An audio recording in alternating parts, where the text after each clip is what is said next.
शिव जी कैलाश में पधारे। यह लीला हुई है द्वादशी के दिन, 8મ 9મ 10મ 11સ 12સ। केवो आनंद गई काले अचानक केला 40-45 केला विप्रो पधार्या, 47 द्वादशीनो दिवस अने विप्रो पधार्या। अपनी ऊपर भगवान कृपा करे त्यारे अतिथि एटले एनो निश्चय न होय, नक्की न होय एवा समये आपणे त्यां कोई विप्र पधारे, कोई ब्राह्मण पधारे। एकाद बे नहीं 47 आटला विद्वानो आवा विप्रो बधा पधार्या अने 12સના દિવસે एमने भोजन कराववानुं सौभाग्य प्राप्त थयुं। ए जे अहींया छे एमना नहीं, आज अहींया बैठा छे एमना बधाना भाग्य छे, आ मानुं भाग्य छे। एने कोणे कह्युं, कोणे मोकल्या? तमे बोलावा गया था तो ए जेणे मोकल्या एनुं भाग्य छे। प्रियजनों, शिवजी द्वादशीने दिवसे આવ્યા। 13સ ગઈ, 14સની સવાર હતી। શ્રી નંદ બાવાએ સૌને કહ્યું, બધા બરોબર ધ્યાન રાખજો। ગોપાન ગોકુલ રક્ષાયામ નિરૂપ્ય મથુરામ ગતા। કથાઓ તો ઘણી બધી છે, હા, પણ ઘડિયાળ એમ કહે છે જરા ધ્યાન રાખજો મારું પણ, એટલે મારે બધાનું ધ્યાન રાખવાનું। 14સના દિવસે સવારે શ્રાવણ વદ 14સનો દિવસ છે। એ દિવસે આશ્લેષા નક્ષત્ર હોય, પછી અમાવાસ્યાના દિવસે મઘા હોય, બરાબર? હા, મને જ્યોતિષ એટલું આવડતું નથી, પણ મહાપ્રભુજીએ સુબોધિનીજીની અંદર આ નક્ષત્ર લખ્યું છે। આ આશ્લેષા નક્ષત્ર એનો સ્વામી છે સર્પ, સાપ। એ દિવસે કોઈ વસ્તુ ખોવાઈ ગઈ હોય તો પાછી મળે નહીં। વીંટી ખોવાઈ ગઈ હોય તો સમજી લે હું સાપ લઈને જતો રહ્યો એના દરમાં। આ વિષ ઘટી છે અને એટલા માટે જ પેલી વિષ લગાડીને આવી છે। નંદ બાવા મથુરા ગયા। કંસ મહારાજને કર આપવા માટે, ટેક્સ આપવા માટે, એન્યુઅલ ટેક્સ। સાચું કહું ને તો એ ટેક્સ આપવા માટે નહોતા ગયા।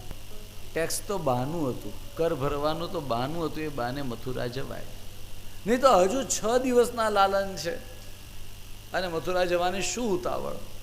પણ નંદ બાવાને એમ કે હું ગામમાં જાઉં, શહેરમાં જાઉં અને ત્યાં જઈ અને મારા લાલન માટે સરસ મજાના નાના નાના ખીલોના લઈ આવું, રમકડા લઈ આવું, આવો એમના મનમાં ભાવ હતો।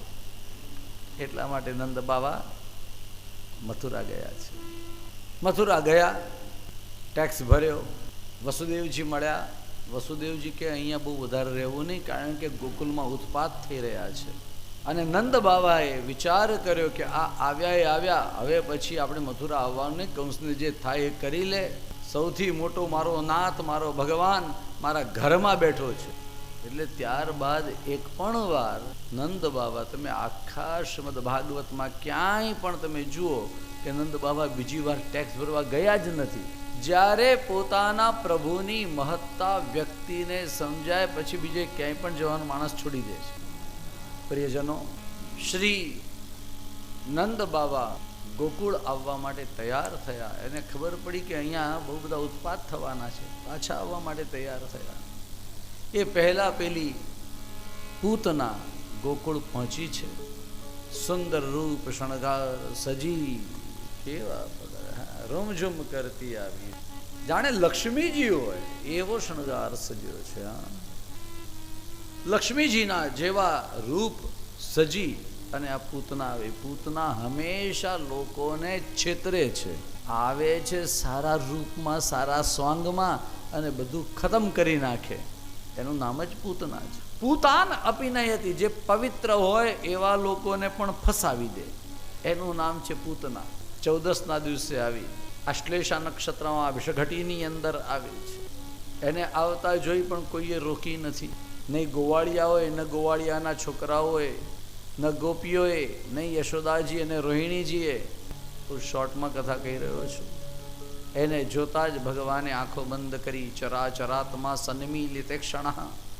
ભગવાને શા માટે આંખો બંધ કરી? એના ઘણા બધા કારણો આચાર્યોએ એની વ્યાખ્યામાં લખ્યા છે, પણ એક કારણ આપણે માત્ર સમજી લઈએ કે ભગવાને વિચાર કર્યો કે આને જો નજર આપીશ તો આ મને ઓળખી જશે કે આ પરમાત્મા છે। અને એ એનો પ્રોગ્રામ પડતો મૂકે એના કરતાં ભલે નહીં આવતી આવી છે. ભગવાને એના સ્તનપાન કરવાના બહાને પહેલાં તો ઝેર પીધું. પૂતનાએ પોતાના સ્તન ઉપર કેવું ઝેર લગાડ્યું છે, જેને આપણે આજની ભાષામાં સાયનાઇટ કહીએ. જસ્ટ હોઠ ઉપર આમ સ્પર્શ થાય તો પણ માણસ ઉકલી જાય, આવું ઝેર લગાડેલું છે. અને ભગવાને એ ઝેર પીધું.